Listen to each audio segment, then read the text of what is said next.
Ginisig ako niyo girl on the street. Traffic din, traffic dito, traffic everywhere. Hinuon ang national local government aduna may nakitang solusyon ini. Ana ang light rail transit ug ang bus rapid transit. Ali, digit ninyo umangunta sa mga subuanon, alam nila asa kay masao, ang LRT ba o ang BRT?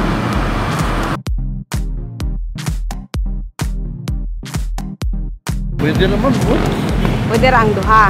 Oh, depende sa ilang pamaagi. Pwede ng duha kung ang ilang ways ba, system. Ang system good, ang okay na siya. LRT, why traffic? Sa kawas ba, mabaw man ang lagi. Ang BRT, dinidiriman sa dalan. Sa traffic, yapon. Mas mayo siguro ang kunan para LRT kay hindi kayo siya mag-good speed ba?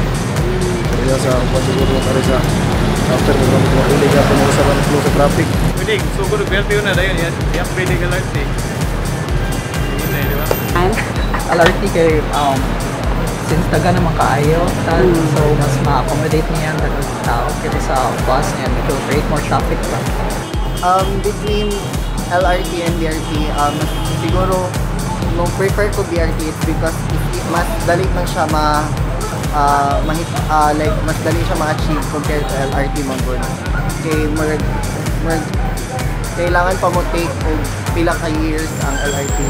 And that's all guys. Kamo, unsa may tan-an ninyo asa man ka sa duha ang posible nga solusyon sa trapiko dinhi sa Subo? Ang LRT ba o ang BRT?